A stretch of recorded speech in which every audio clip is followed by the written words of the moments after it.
What's up, everybody? This is Alex Rafanos. We're here for Today in Space. And, I hope you're well. I hope that you're safe. I hope that you're healthy. If you're not, I hope you get better soon. I hope you're getting the care that you need. It has been one of those weeks. I'm going to start this week's episode with a drink. To everyone on the front lines right now, we have a big shout out to everyone who's required to work right now. So, first of all, you're a hero. Let's just start there. Drinks to you. Drinks to the doctors. Shout out to the doctors, the nurses, EMTs, special needs and residential staff, fire safety, police, restaurants, chefs, grocery stores, liquor stores, keeping all of us somewhat sane, because it's been it's just been absolutely crazy. I mean, if we talk about where we were just last week, I mean, things have completely changed. So I want to thank you for joining us for Today in Space. We are switching things up here. We are trying to get well, first of all, I had to get my life in order this week. So that was, as I'm sure you, all of you have been trying to do. If you're in the U.S., if you're already in Europe, you've already been dealing with this, wish you luck. Hope everything's going well. The U.S. is getting hit hard. I mean, we're seeing some stuff on the news. But we are here to give you a little bit of break of that, to talk a little bit about that, because that is our lives right now. But also, an amazing thing, an awesome thing about this week's podcast is it is on the same day, March 26th, as Leonard Nimoy's birthday. So it would have been Leonard Nimoy's 89th birthday. So happy birthday to Leonard Nimoy, to Spock himself. I do have a big, obviously, nerd crush on Spock, because he is the best. He is half Vulcan, half human, logical, the pinnacle of logic for me. But also, I talked about this on my Instagram page, but, Leonard Nimoy also was a cigarette smoker, as I was. I've talked about this on the podcast. And in around 2014, which is right before September of 2014, I looked it up today, and it kind of blew my mind. And I thank Leonard Nimoy for putting this tweet out, because I was right on the edge of being like, man, I'm past the point of I really should quit because this is bad for my health. I was right on the edge of, man, if I don't quit now, it's just only going to get worse. And he sent out a tweet. It was one of the simplest things. I'm gonna pull it up here just so I can read it for you guys. But it really is. Sometimes it's those little things, man. Sometimes it's the tiny things that make a big difference. And that's kind of where we're all at right now, right? I mean, it is the tiny things: having food, having your health, having a home to live in, having a job. For those of you that are unfortunately getting laid off, have to go on unemployment, I'm super lucky that I still have my day job, that I'm able to keep this podcast going, broadcasting to you guys.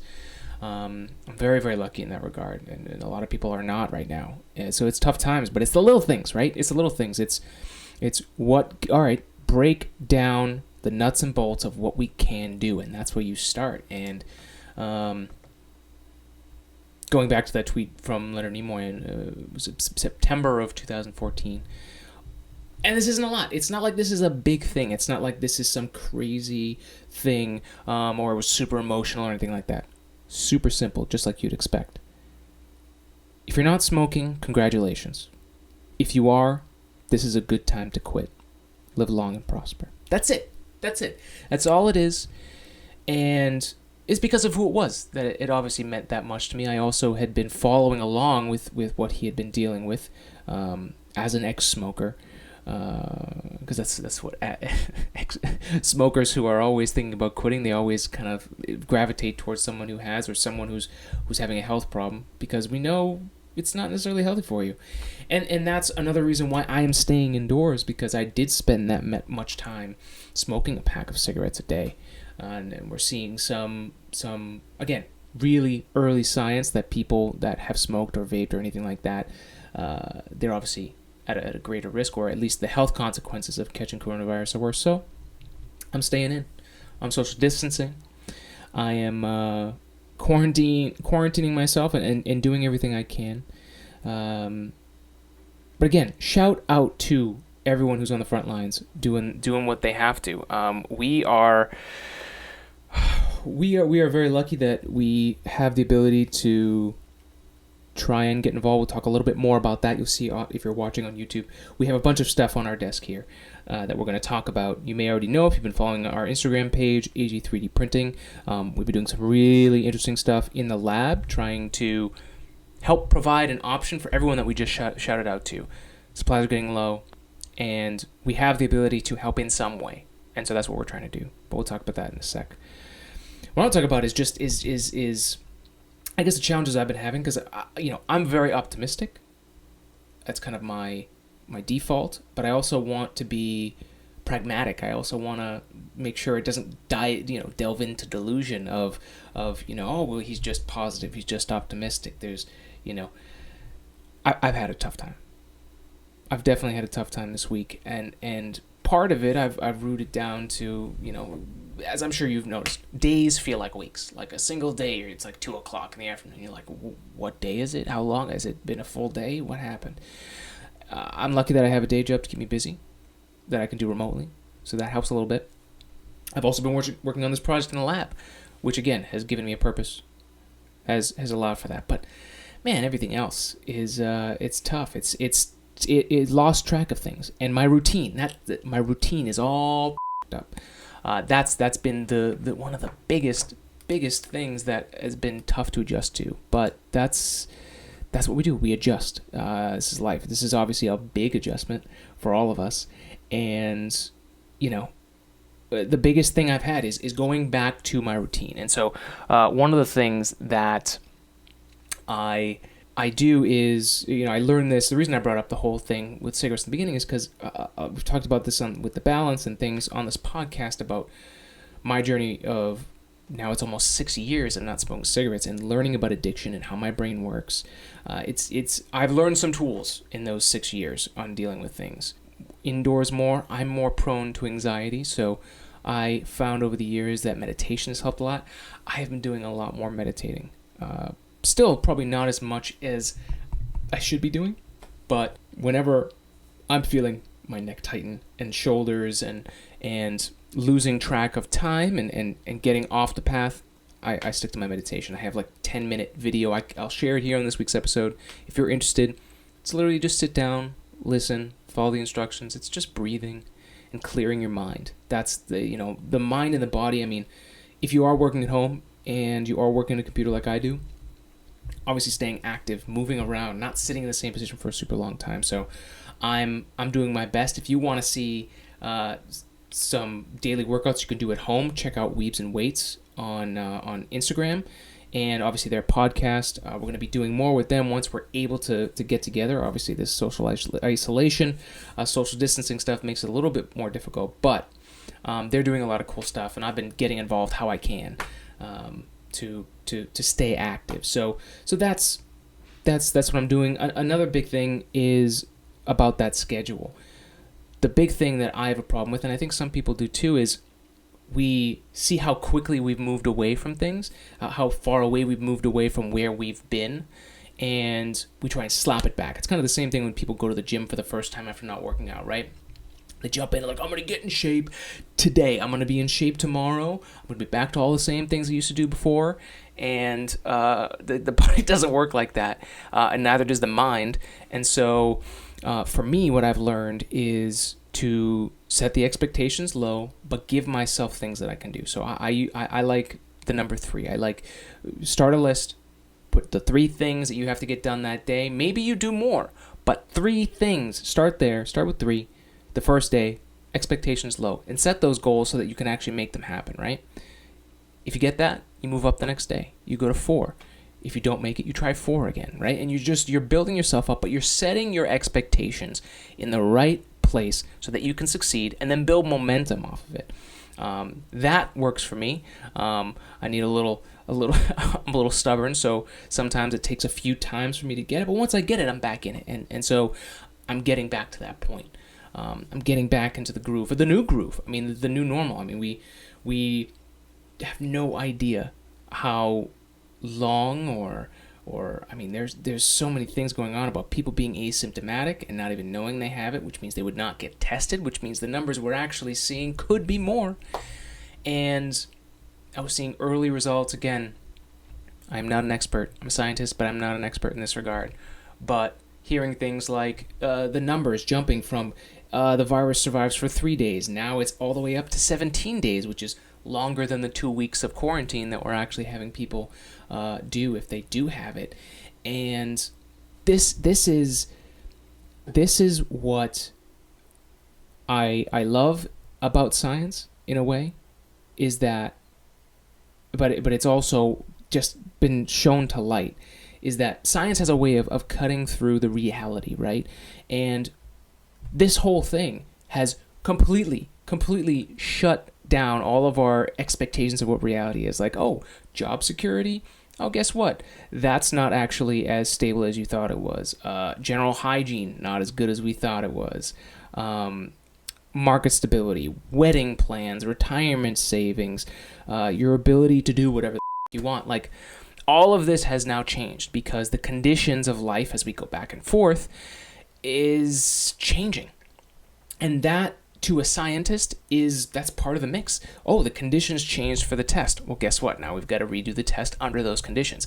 And even the way that scientists discuss a problem of, hey, if you've ever heard a scientist talk, especially someone coming right out of academia who works in papers, right, and writes abstracts and scientific papers, the way they structure their sentence is all around the conditions, right? It's, under these conditions, we saw these things happen. And there's this kind of underlying understanding that if those conditions change, you can't expect the same results. And that's what we're seeing in reality right now. We're seeing the conditions change, and we're seeing that our daily lives do not fit and work in those conditions. And obviously, none of us were really prepared for what was to come. But to explain more about what part of this I actually love, because I'm sure that's a strange thing to hear me say, that I love that this is happening. That's not what I'm saying. What I'm saying is this is the perfect opportunity for good science, right? Think about all, and this is why I love science, is because in the face of completely decimating everything that we know, everything that we see as true, science helps us put the pieces back together again, or at the very least puts us in a place where we can then figure it out. So some of the biggest moments for me that I go back to are, first, when we first discovered microbiology, right? Because I think one of the crazy things about coronavirus is obviously the fact that we can't see the actual virus. Like, we can't see it. We can't see if someone is necessarily sick. We can't see the things that are on the surfaces and again, this is all basic stuff, but it's all heightened now.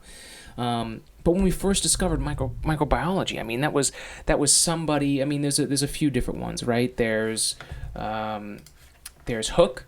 Hooke was one of the first people that actually, Robert Hooke, I think, was one of the first people to document and create the word cells, right? Because he was looking at them under a microscope. The microscope and the telescope were created around the same time, right? So we're looking at the infinite expanse of the universe and the micro universe that is everything that came before us. That's the basis of life that's still inside of us, right? And Robert Hooke figures it out first, writes a paper, but really people don't really know, right? And then Leeuwenhoek, I think I pronounced that correctly, from Amsterdam, he's the one that really dives in and gives us a picture. Again, not really a trained scientist, but someone that just loves discovery, creates this tiny microscope, knows how to make a lens. So then he's able to dive into this stuff, checks his blood, checks the plaque in his teeth, checks saliva, checks a lot of other things. Again, curious mind. And there's a link in here if you want to learn about that. But up until that point, we just thought it was just us, right? And so that expands us into this whole universe of understanding that there is life on life, but beneath life, but so small that we can barely even see it. And it changes the whole way we look at everything, right? We've got one of my favorites is the turn of the century. I think it was the turn. I think it was the 1900s. I think it was the Patent Office, right? The U.S. Patent Office. The leader of the Patent Office at the time just decides to go, you know what, God, I think we're going to shut down. We've invented everything that's ever going to be invented, so we're just going to close down. There's no reason for us to be open. What else are we going to patent? And then there's this explosion of ideas right after that. And then there's, when the plane was first invented, people didn't even think that the plane was something that could be useful. It was just a nice trick. Oh, cool, you can use it in a circus and have fun with your plane. But the Navy is the best thing ever. Nothing can beat the Navy. And then they have a demonstration, and air combat completely overwhelms the Navy, and then planes start getting involved. World War I, right? So there is this moment in time where we believe it's look at history. Go back in history and look at it. There's always a time when we believe that what our reality is today is the reality, and it will never change. And it's always a little bit after that things go haywire. Obviously, in some of these scenarios, they're good things. Microbiology, we didn't know about it. We find out about it, blows up. It changes our whole perspective on life and gives us tremendous advances and stuff like that. Then you've got the airplane, obviously gets used for war, but then becomes transport, and so there are good and bad that come with all of these advances. And while it's very, very easy to see the bad that is coming from coronavirus here, I hope that it was a necessary reset for all of us to understand that, the reality we've been living in and the conditions that we've been living under are not perfect. They're not going to stay. And we need to adjust. I mean, throughout evolution, it's the ones that were able to adapt that survived, and we are going through a period of that ourselves. Now, the good thing is that I have been involved, luckily, in an amazing thing online that's going on right now. This is some of the underlying good that's going on right now, right? In the Boston area, in Massachusetts, we have some of the most amazing healthcare and medicine and research that's available, honestly, in the world. We've been doing a great job. And so I have had the honor to be involved in some of these calls, and it's changing day to day. I've been involved in these calls with medical professionals. Originally, it was a maker group, right? So let me go back to what happened. Found out online that people are starting to use 3D printers to, like in Italy. There was a ventilator, you may have seen the story already. In Italy, there was a ventilator that was redesigned and 3D printed to help save lives. I think it was a respirator. Now, that is one example in which 3D printing could be helpful. One of the things that's come up is, what about 3D printing masks? And there were a lot of designs that went around. This one you may have seen. This one here from Copper 3D. It was printed flat. Again, if you're only listening, I'm gonna do my best to describe it. But if you want to check this out, go to our YouTube page at Today in Space, and we're also going to have a video of all of our updates because we're going to show you how we make these, so that if you do need to make them yourself, you can, or any of these things. Because one of the biggest things is there's all these people that want to help and make and 3D print, but it takes time for the medical society, the healthcare professionals, to direct all of us in the right direction, to come up with designs, to gather the designs. And it's happening right now. Literally, earlier today, I was on a phone call with over 100 people, a lot of them makers, a lot of them healthcare professionals, and we're discussing and bringing that information together. It's happening. Like this is reminiscent of the old days with the World War, where they were getting people to manufacture. Anyone that could help. And that's this crazy movement that we're seeing here. And it's happening right now.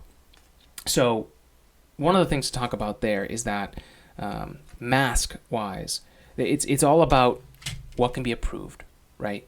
What are the doctors actually going to use? That's the first step. Because the one thing none of us want to do, especially me, is make something and use material that's not going to help anybody.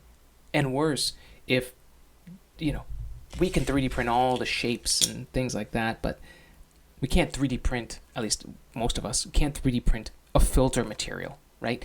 Nothing that the thing that's going to prevent the virus from coming in. And that's in short supply, and that's the situation that everything is in. Right now, some places have material, but they're going to run out. This is estimated. If we look at all the other reports, resources are already getting low, and they need to figure out a way to have a backup plan, and they're working on it. So by the end of this weekend, we're supposed to have a plan and get something out there and direct it to the people like me and the other makers, the people with 3D printers, the people that can sew and get their hands on to make things. We are going to have something very, very soon. But that's part of the advantage and the disadvantage of how quickly things are moving here and how quickly science can move. Good science does not move quickly, unfortunately. There is if you're going to make sure that people are safe with every decision that you make, there is a line. And we see that with SpaceX and NASA. SpaceX has figured out some magic formula for going very, very fast and still getting things right. And doing what they can. Now, SpaceX, I think we saw reports that in Hawthorne, they had some cases of coronavirus, so they're going to be shutting down and quarantining. A lot of places aren't going to necessarily be launching. I mean, the Space Force just had their launch, the United Launch Alliance. They launched an Atlas V. It was one of the last telecommunication satellites, I believe. It could have been a positioning satellite. I don't quite remember. But that's one of the last launches that could happen for a little while here. That's a curveball the space industry definitely wasn't banking on. But there is a lot that's going on here. So we're going to be trying our best, doing what we can to be involved, whether that is helping design things for them that are backup plans for when things run out. So we're happening. This science is happening in the background. You may not see it just yet, but I can tell you from being involved in it here, and I'm sure there's plenty of this going around the country, never mind around the world, to share this information, but there is some really magical stuff happening that you may not hear about, and I just want you to know that there are people working on solutions, and we all know that the situation is kind of and they're moving as fast as they can and as safely as they can. So again, we will be here at AG 3D Printing on Instagram. We'll be putting up our weekly video of kind of a compilation of everything, so you can check out how we're doing and what we're doing to help with that effort. And some things just to close out before we go out. First, let me show you a few more designs. So there's this one from Creality. This one's pretty cool. It's a mask, obviously. It's a little more coverage than, say, this one. Like, this one's pretty cool, Copper 3D, because it's got a filter disc, and then you kind of screw this in. It's actually threaded, so you can put that in, and then you put this in water and shape it around your face. But it's not really a quick design, and it's not something... There's so much work to get this to be a mask that they're going to have to throw it out anyways for sanitary reasons if they're in the hospital. So that one doesn't quite make all the sense in the world. And again, filter material. We don't have that. This mask, I like the fit better. It has a much larger place for a filter. Again, filter material is the problem. And then here, this is the design I'm going with here. This one's really, really nice. I'm trying to make an option. The other thing that's so great, hospitals, they get it. But what about the people, special needs and residential staff, and the other people that just need something? They can't even, they're going to wear a cloth mask otherwise, or they're going to reuse. If they're lucky to have an N95 mask, they're going to reuse it anyways. So we are trying to get one of our designs somehow tested for particulate to show. Now we're looking into how N95 masks are made, and we're going to try and replicate the same kind of condition. And again, we're going to try and do our best, and what we don't want to do is, again, give something to somebody that makes them feel safe but actually isn't going to help them. So we're going to do our best to help out there. We're also, on a much lighter note, we are also 3D printing stuff here at AG 3D Printing. So if you want to help keep the lights on here, you can check that out.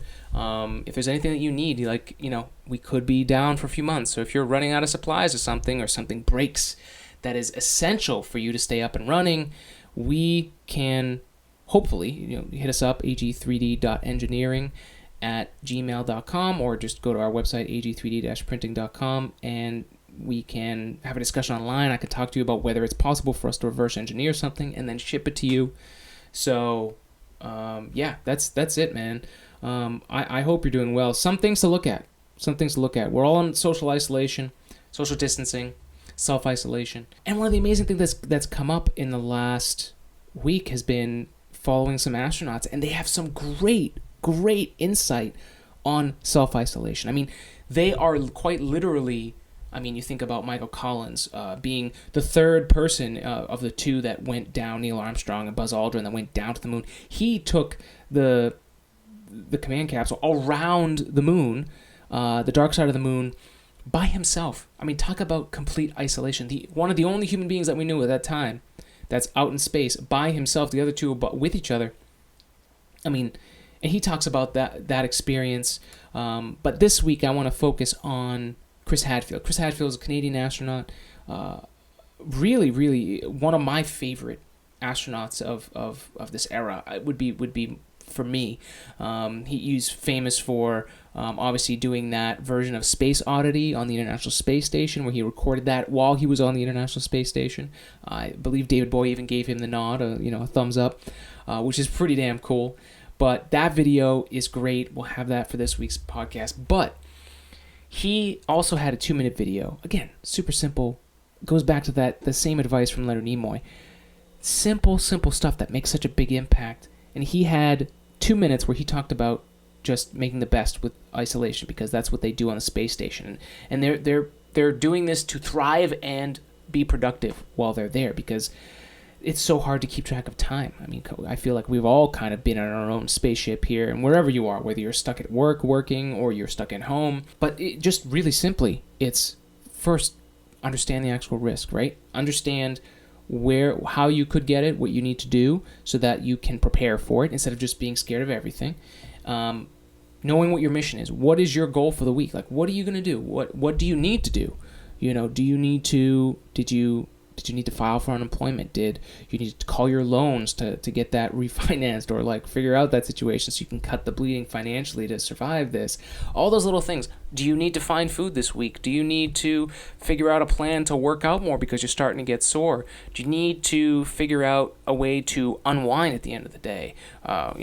However you need to do that. But then you got to say, okay, that's what I want to do. Then look at your constraints. Right? What beautiful advice that is. What are the things that are getting in your way? And how do you work around that? And then take action. Again, he does a much better job of that, but those 4, right? Understand the actual risk. What is your mission? Look at your constraints and take action.